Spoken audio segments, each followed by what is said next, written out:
Commodity roundup में आपका स्वागत है। मैं हूं मनीषा गुप्ता। बात आप यहां पर करेंगे आज कच्चे तेल की, जहां पर कल देर रात हमने 2% की तेजी आते हुए देखी है। क्यों है ये तेजी बताएंगे आपको, लेकिन इस हफ्ते 3.5% की गिरावट अब भी कच्चे तेल में कायम है। तो अगले हफ्ते के लिए क्या क्यूज रहने चाहिए, इस पर करेंगे चर्चा। साथ ही बात करेंगे सोने की और आपको बताएंगे कि क्या ये खरीदने के सही समय है, क्योंकि सोने में बाय द वे इस हफ्ते भी यहाँ पर गिरावट के साथ कारोबार फिलहाल है। साथ ही महंगाई के खिलाफ एक्शन में सरकार और इन पर सब बातों पर बात करने के लिए हमारे साथ आज हैं कुंवर जी ग्रुप के रवि देओरा, एमिरेट्स एनबीडी के धर्मेश भाटिया और former union agricultural secretary Siraj Hussain ji भी जुड़ेंगे हमारे साथ। लेकिन बात पहले यहाँ पर कच्चे तेल की कर लेते हैं, जहाँ पर 2% की बढ़त इसलिए आई क्योंकि यूएस में डिस्टिलेट स्टॉक्स में गिरावट है, डीजल के स्टॉक्स में बड़ी गिरावट है, जो कि अब यहाँ पर मई के महीने में सबसे लोज हैं। कच्चे तेल में एक बहुत बड़ी बढ़त जरूर देखने को मिली, लेकिन अगर आप इसे लास्ट ईयर या 5 ईयर एवरेज के हिसाब से देखें तो अभी भी स्टॉक्स थोड़े से यहाँ पर कम ही हैं। धर्मेश, कैसे देखते हैं कच्चे तेल के प्राइसेस, और जो ये थोड़ा सा रिबाउंड आज देखने को मिला है, 94-95 के पास स्तर फिर से लौटे हैं, इन पर क्या करना चाहिए? देखिए मनीषा जी, जो कल रिबाउंड देखने मिला था, अगर डेटा आने के बाद, अगर आप देखिए डेटा आने के बाद मार्केट में ऑलमोस्ट 2% की गिरावट देखने मिली थी प्राइस में। प्राइस ऑलमोस्ट $85 अंतरराष्ट्रीय मार्केट में, डोमेस्टिक मार्केट में एटलीस्ट अगर आप देखिए नहीं तो 7,000 के इर्द गिर्द सस्टेन हो चुका था। फिर से वहां से एक रिबाउंड शाम के सत्र में डिस्टिलेट आने के बाद आई है। तो ये एक कंसोलिडेशन फेस है। मैं एक्सपेक्ट करता हूँ कि ये मार्केट एक सीमित दायरे में ट्रेड होगा। 19 तारीख की एक्सपायरी है, एक्सपायरी तक मार्केट इसी दायरे में ट्रेड होना चाहिए। बट अगर आप देखिए दूसरा महीना देखें तो ऑलमोस्ट 100 रुपए नीचे चल रहा है। इसका मतलब है कि मार्केट बैकवर्डेशन में आ चुका है। तो कहीं ना कहीं अगर आप रोलिंग करोगे तो इसमें नेगेटिव रोलिंग होगा। तो मैं निवेशकों को रेकमेंड करूंगा कि ये महीने का कॉन्ट्रैक्ट छोड़ के आप सेकंड मंथ कॉन्ट्रैक्ट में आप ट्रेड करें, तो उसमें फायदे का सौदा रहेगा। सेकेंडली, मुझे लगता है कि मार्केट में थोड़ी सी प्रेशर और आने वाले समय में देखने मिल सकती है, क्योंकि ये खाली एक डिस्टिलेट की वजह से मार्केट में स्पाइक मिला, ये टेम्पररी स्पाइक है। फिर से मार्केट मंदी की दौर पे ही जाएगा। मैं रेकमेंड करूंगा कि आप यहाँ पे बिकवाली करें $82-81 अंतरराष्ट्रीय मार्केट नाइमेक्स में। और डोमेस्टिक मार्केट की बात करें, अगर रुपया फ्लैट रहा तो 6,800 तक के स्तर के लिए आप यहाँ पे मंदी करके चल सकते हैं कच्चे तेल में। और धर्मेश, आप इतनी मंदी में इसलिए हैं क्योंकि आपको लगता है कि मांग निकल के नहीं आएगी, या फिर एक और एग्रेसिव रेट हाइक की तैयारी है? दोनों बात है। एक तो रेट हाइक की तो काफी प्रोबेबिलिटी हाई, 71% की प्रोबेबिलिटी है कि 75 बेसिस पॉइंट बढ़ेंगे, और बाकी सब कह रहे हैं कि 100 बेसिस पॉइंट बढ़ेंगे। अगर 100 बेसिस पॉइंट बढ़ते हैं तो काफी अच्छी मंदी आपको थ्रू आउट द सेक्टर्स देखने मिल सकती है, और डॉलर इंडेक्स फिर से 115 की इर्द गिर्द सस्टेन हो जाएगा। यहाँ सारे कमोडिटी मार्केट आपको रेड जोन में मिलेंगे। दूसरी, अगर आप देखें तो IMF ने एक्सपेक्ट किया है कि काफी सारे ग्रोथ इस पे नीचे आएंगे। तो ये एक फंडामेंटल न्यूज है। इसे धीरे धीरे आप देखिए मार्केट में इसे असर देखने मिल सकता है, ना कि शॉर्ट टर्म में। तो लॉन्ग टर्म में मुझे लगता है मार्केट फिर से $75 $70 के इर्द गिर्द सस्टेन होगा। ऑलराइट, यानी कि बहुत ज्यादा तेजी अब कच्चे तेल में एक्सपेक्टेड नहीं है। हमने पिछले हफ्ते में 98 तक के स्तर यहाँ पर ब्रेंट पे आते हुए देखे थे। क्लियरली वो तो सस्टेनेबल हुए ही नहीं, और कुछ खरीदारी देर रात जरूर लौटते हुए हमने देखी है। लेकिन इस हफ्ते की अगर बात करें तो गिरावट के साथ कारोबार। रवि, आप कैसे देखते हैं नेचुरल गैस के प्राइसेस, क्योंकि यहाँ पर एक बड़ी खबर है और विंटर्स के पहले यहाँ पर काफी उठापटक जारी है?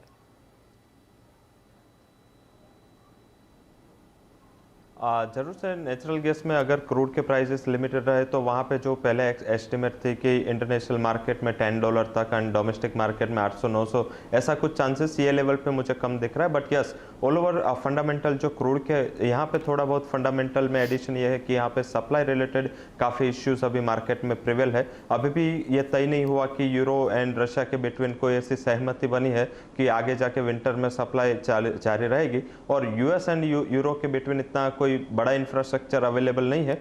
जो भी क्रूड के सप्लाई के रिलेटेड शायद इंफ्रास्ट्रक्चर हो सकता है, but I think natural gas की सप्लाई के लिए इतना इंफ्रास्ट्रक्चर अवेलेबल नहीं है। तो यूएस पे उसकी सप्लाई जो यूरो की है वो कैटर नहीं कर सकता। तो इन टर्म्स ऑफ रिटर्न मुझे लग रहा है कि लोअर लेवल से बाय करना ही नेचुरल गैस में एक बेटर स्ट्रेटेजी हो सकती है। इन्वेंट्रीज के लेवल अभी भी हायर लेवल पे है, बट धीरे धीरे जैसे ही विंटर में एंटर हो गए एक सीजनलिटी का बेनिफिट नेचुरल गैस को मिलेगा। तो प्राइस वाइज मुझे लग रहा है कि 530 के लेवल एक बेस बना के नेचुरल गैस जो चल रहा है ऐसे ही बेस बना के आगे मोमेंटम रहेगा। बट मेरे एक लिमिटेड अपसाइड के लिए स्ट्रेटेजी होगी कि 570 से लेके 580 तक के लेवल के लिए आप नेचुरल गैस में बाइंग डिप्स का स्ट्रेटेजी रख सकते हैं। अगर 582 का लेवल ब्रेक हुआ तो मेरे हिसाब से 640 तक की शॉर्ट टर्म तेजी वहां पे ड्यू है। जब तक 530 का लेवल क्लोजिंग बेसिस पे ब्रेक डाउन ना आए तब तक आपको नेचुरल गैस में बाई का ही स्ट्रेटेजी रखना चाहिए। ये तो बात हुई एनर्जी की, जहां पर एक सेल और एक बाय कॉल हमें मिला है, लेकिन बात अब यहां पर सोने चांदी की करेंगे, जो एक बड़े तौर पर यहां पर इन्फ्लेशन डेटा को रिएक्ट कर रहा है। हमने यूएस के प्रोड्यूसर और कंज्यूमर इन्फ्लेशन नंबर्स आते हुए देखे, जो दोनों ही ऑन द हायर साइड थे। और फिर आज चीन के नंबर्स भी आए हैं, जहां पर पीपीआई इन्फ्लेशन इतना बड़ा नहीं है, लेकिन अगर आप फूड इन्फ्लेशन देखें, कंज्यूमर इन्फ्लेशन देखें, तो वो काफी तेज दौर पर है। सोने चांदी में एज ऑफ नाउ आप देख सकते हैं, कल तो हमने यहाँ पर 1630 का स्तर भी टूटते हुए देखा था, लेकिन क्योंकि डॉलर इंडेक्स 113 के नीचे कारोबार कर रहा है, इसलिए आपने कुछ खरीदारी सोने और चांदी दोनों में आते हुए देखी है। धर्मेश, कैसे देखते हैं आप अब गोल्ड के प्राइसेस, क्योंकि एक बड़ी रेंज यहां पर वीकली बेसिस पे बनती हुई दिखी है? डेफिनेटली काफी सीमित दायरे में ट्रेड हो रहा है कच्चा। अगर आप देखिए तो जो फंडामेंटल न्यूज है मार्केट में, काफी दोनों साइड मूव कर रहा है। अगर आप सोने की इंटरनेशनल मार्केट की चाल देखें तो 1630 से अपसाइड 1680-90 तक के दायरे में ट्रेड हो रहा है। डोमेस्टिक मार्केट की अगर बात करें तो 50,500 से 51,200 के रेंज में ट्रेड हो रहा है। फंडामेंटली मार्केट में कोई चेंज है नहीं, कंप्लीटली डॉलर इंडेक्स के बेस पे चल रहा है। सेफ हेवन बाइंग हो नहीं रही है मार्केट में। प्लस जिस रफ्तार से अगर आप देखिए रेट्स बढ़ रहे हैं, आज के तारीख में 10 ईयर्स यील्ड ऑलमोस्ट 4% के ऊपर आ चुका है। तो सेफ हेवन बाइंग काफी फंडामेंटली काफी डॉलर इंडेक्स के और 10 ईयर्स यील्ड की तरफ से जाएंगे, बेट होंगे, ना कि गोल्ड की। अगर आप गोल्ड के लास्ट 3 साल के भी डेटा देखें तो वो फ्लैट या नेगेटिव रिटर्न्स दे रहे हैं। तो करंटली अगर जब तक जियो पॉलिटिकल टेंशन अराइज नहीं होता, मार्केट में लंबी तेजी आने की शक काफी कम है। तो मैं एक्सपेक्ट करता हूँ कि मैं रेकमेंड करूंगा यहाँ से आप बिकवाली करके चल सकते। 51,000 का स्टॉप लॉस रखिए, वीकेंड है, तो मैं एक्सपेक्ट करता हूँ कि यहाँ पे सेल ऑफ आने की काफी हाई प्रोबेबिलिटी, क्योंकि मार्केट ने कल शाम को अच्छी छलांग लगाई है।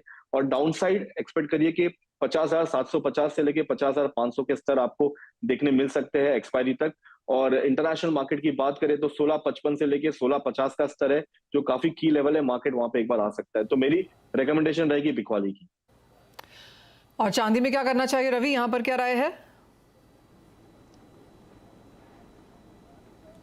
डेफिनेटली फंडामेंटल फैक्टर में एडिशन बेस मेटल की सबड्यूडनेस है। वहाँ पे देखें तो लगातार बेस मेटल्स में हायर लेवल में रेजिस्टेंस बना हुआ है। एक इंडस्ट्रियल कमोडिटी भी है, तो आगे जाके जो सेंट्रल बैंक के एक्शन हो, जो भी अभी रेशनल्स है, वो सिल्वर के लिए मुझे लग रहा है कि जो लास्ट वीक का हाई बना था वो शॉर्ट टर्म के लिए टॉप बन चुका है। यहाँ पे मैं बिकवाली की उम्मीद करके चल रहा हूँ। डाउन साइड मेरा यह मानना है कि 57,500 से 57,600 पे अगर आप बेचते हो तो डाउन साइड टारगेट आपको 56,000 तक के लेवल एक्सपेक्ट करने चाहिए। इंटरनेशनल मार्केट में जब तक 1940 के ऊपर क्लोज नहीं होता तब तक मेरा व्यू है कि सेल ऑन राइज की स्ट्रेटेजी रखना चाहिए। एंड इंटरनेशनल मार्केट में मेरा मानना है 1760 तक के लेवल, एंड डोमेस्टिक मार्केट में 56,000 से लेके 56,500 तक के लेवल चांदी में आ सकते हैं। स्टॉप लॉस आप 58,000 अबो लगाए और चांदी में बिकवाली का स्ट्रेटेजी लेना चाहिए। ऑलराइट, यानी सोने और चांदी दोनों में हल्की सी मुनाफा वसूली आ सकती है, शायद खरीदारों के लिए ये अच्छी चीज़ है। रवि, आप कहेंगे एक लॉन्गर टर्म के लिए इन्वेस्टर के तौर पर जो लोग यहाँ पर फेस्टिवल के हिसाब से खरीदेंगे, क्या उनके लिए ये बाइंग अपॉर्चुनिटी है? मैं गोल्ड में फिर भी मानता हूँ कि 50,000 का लेवल एक बाइंग अपॉर्चुनिटी होगी, क्योंकि वहाँ पे एक इन्फ्लेशन की जो इम्पैक्ट आती है, क्योंकि इन्फ्लेशन जब बढ़ता है तब एक सेफ हेवन अपील वहाँ पे थोड़ी खड़ी होती है। एंड आगे जाके इकोनॉमिक क्राइसिस, इकोनॉमिक सबड्यूडनेस एंड साथ में थोड़े एक रेंज बाउंड एक्टिविटीज़ की संभावना है। तो मेरा मानना है कि शायद हेलो जी रवि, आपकी आवाज़ आ रही है हमें? हाँ जी।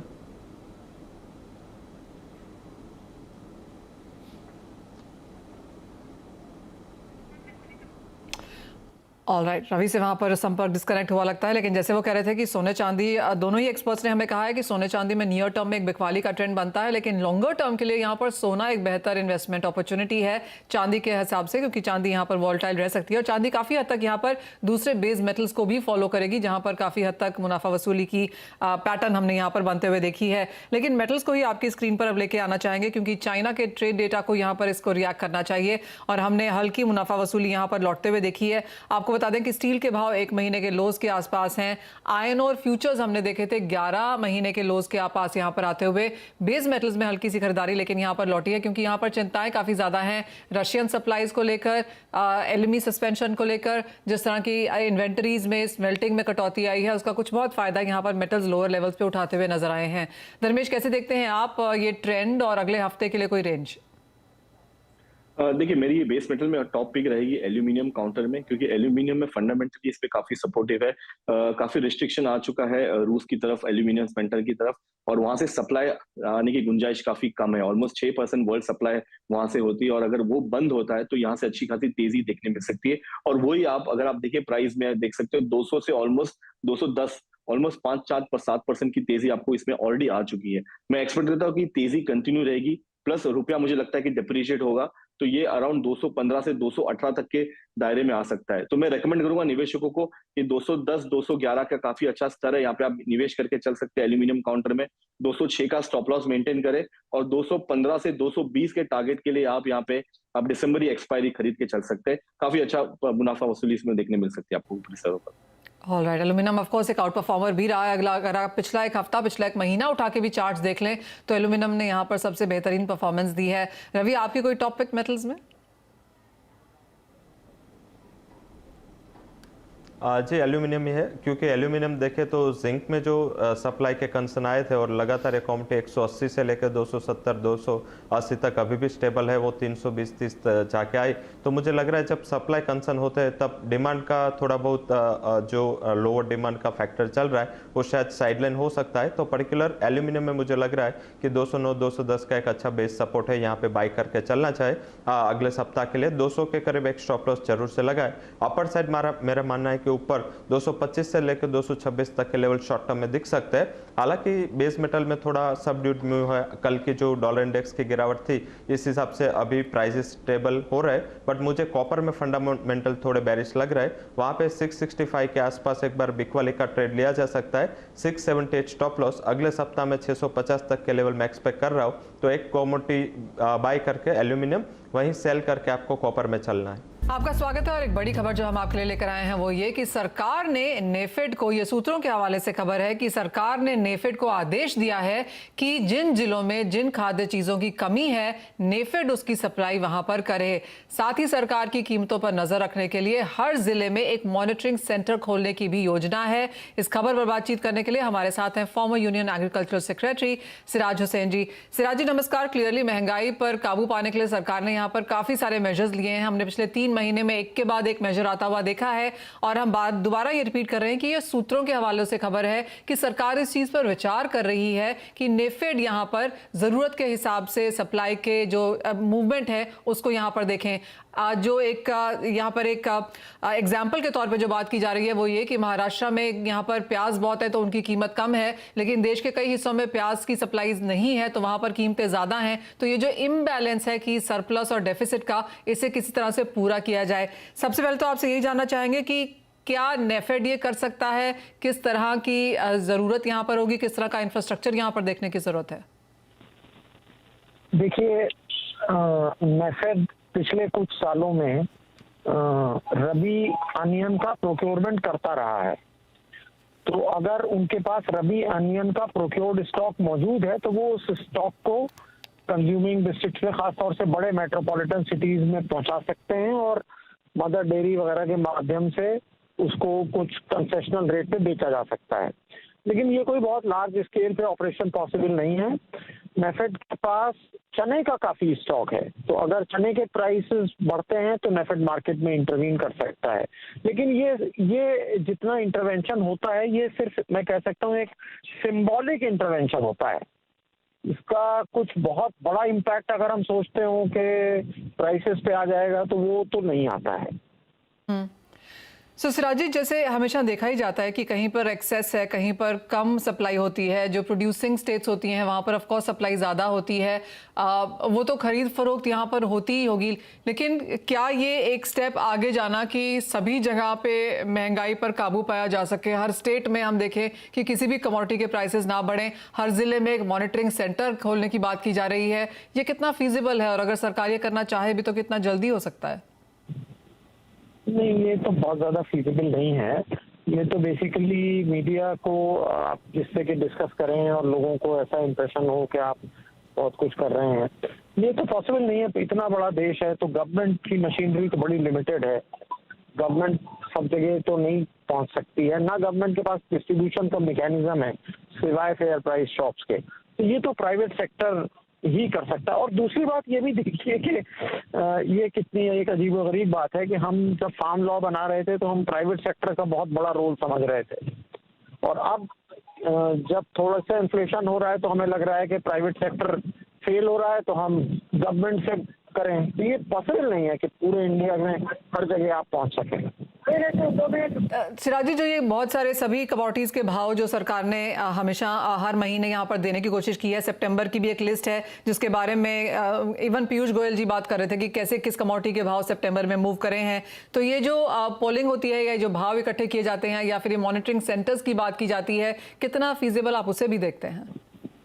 नहीं, उसका तो एक बहुत अच्छा system department of consumer affairs में बना हुआ है। डिपार्टमेंट ऑफ कंज्यूमर अफेयर्स में प्राइस मॉनिटरिंग सेल है, तो प्राइस मॉनिटरिंग सेल पूरे इंडिया से रेट्स इकट्ठे करता है स्टेट गवर्नमेंट के थ्रू। इसके अलावा मिनिस्ट्री ऑफ एग्रीकल्चर में एगमार्क नेट होलसेल प्राइसेस मंडियों से कलेक्ट करता है, और इसके अलावा होलसेल प्राइस इंडेक्स के लिए ministry of finance prices collect करती है, और हॉर्टिकल्चर कमोडिटीज में national horticulture board prices collect करता है। तो बहुत सारे मैकेनिज्म हैं प्राइसेस कलेक्ट करने के। ऑल राइट सिराज जी, बहुत शुक्रिया साथ जुड़ने के लिए। तो क्लियरली प्राइस पोलिंग की जहाँ तक बात है, कलेक्शन की बात है, वो तो यहाँ पर है ही बनता हुआ, लेकिन जहाँ पर ये कि सप्लाई प्रोक्योरमेंट और नेफेड के तरीके से काम होने की बात है, ये थोड़ा मुश्किल है, नॉट फीजिबल है। प्राइवेट सेक्टर की एंट्री यहाँ पर कितनी दी जाएगी, उन सब के ऊपर यहाँ पर नजर रखने की बात है। और जैसे सिराज जी कह रहे थे कि जी हाँ, चर्चाएं तो यहाँ पर बहुत ज़्यादा होती हैं और मीडिया में हम उसके बारे में बात भी करते हैं, लेकिन उसकी किस तरह से यहाँ पर इम्प्लीमेंटेशन हो पाएगी, ये ऑफकोर्स देखना यहाँ पर काफ़ी ज़रूरी है। रवि, आपसे भी जानना चाहेंगे, अगर हम सितंबर के आंकड़े देखें जो सरकार ने उनकी वेबसाइट पर डाले हैं, एक हल्की सी बढ़त यहां पर लोज से फिर से कई एग्रीकल्चर कमोडिटीज में देखने को मिली है। कॉटन की ही अगर बात कर लें तो यहां पर हम 32,000 के ऊपर कारोबार कर रहे हैं। गुआर में बढ़त है, मसालों में उनके लोज से अच्छी खासी तेजी देखने को मिली है। खाने के तेलों का वही हाल है। गेहूं चावल में भी हमने यहाँ पर भावों में बढ़त आते हुए देखी है।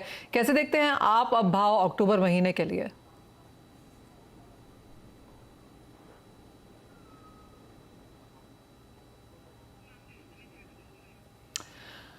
ऑलराइट, रवि से यहाँ पर फिर से संपर्क करने की कोशिश करेंगे, लेकिन भाव अगर आपकी स्क्रीन पर हम ले आ पाएं जो सरकार ने यहाँ पर सितंबर के महीने में डाले हैं, क्लियरली यहाँ पर एक बढ़त देखने को मिली है। कॉटन आपकी स्क्रीन पर है, 1.5% का इजाफा यहाँ देखने को मिला है।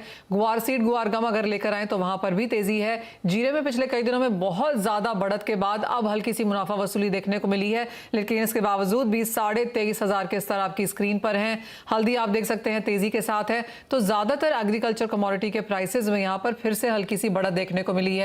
क्लियरली अंतर्राष्ट्रीय बाजारों में जो प्राइस मूव है उसका एक असर है। दूसरा, जो डॉलर इंडेक्स में गिरावट थी वहां पर भी थी, और तीसरी बात यह कि जो अक्टूबर की बारिश हमने भारतीय बाजारों में देखी है उसका भी एक इम्पैक्ट यहां पर है। रवि, आप कैसे देखते हैं एग्री स्पेस को, और आपकी कोई टॉपिक यहां? डेफिनेटली एग्री में आज थोड़ी बहुत वॉल्टालिटी है, बट मुझे लग रहा है कि 1 से 2 ट्रेडिंग सेशन के लिए जाना है तो गुआर में बाइंग का एक स्ट्रेटेजी लेना चाहिए। गुआर सीड में मेरा मानना है कि अगर 4700 के करीब नवंबर कॉन्ट्रैक्ट मिले, एक बार बाई का पोजीशन बनाए 4640 का स्टॉप लॉस के साथ, अपर साइड 4880 तक के लेवल आपको देखने को मिल सकते हैं। सेकंड जो मेरी रिकमेंडेशन कैस्टर पे रहेगी, वहाँ पे देखे तो लगातार डिमांड का कंसर्न रहा है और सप्लाई भी ईजी अवेलेबल थी and higher production and higher yield के एक्सपेक्टेशन लगा के मार्केट जा रहा है, तो 7180 के करीब सेल का अपॉर्चुनिटी ढूंढना चाहिए। 7250 के स्टॉप लॉस के साथ डाउन साइड 7070 तक के लेवल आपको 102 ट्रेडिंग सेशन में दिखने चाहिए। तो कैस्टर सीड में बेच के वही बात करें तो गुआर सीड में बाई करके 1 से 2 ट्रेडिंग सेशन के लिए ये कॉल लिए जा सकते हैं। ऑलराइट, यानी कि बिकवाली यहाँ पर कैस्टर में करनी है, लेकिन खरीदारी गुआर में करनी है, क्योंकि वहाँ पर अब जो बढ़त आई है वो और भी थोड़ी आगे जाके जारी रह सकती है, तो उसका फायदा आप यहाँ पर उठा सकते हैं। लेकिन इसी के साथ कार्यक्रम समाप्त करने का भी समय है। रवि, बहुत शुक्रिया साथ जुड़ने के लिए। इस ब्रेक के बाद जब लौटेंगे तो पूरा एक्शन इक्विटी मार्केट्स के बाजार पर डालेंगे।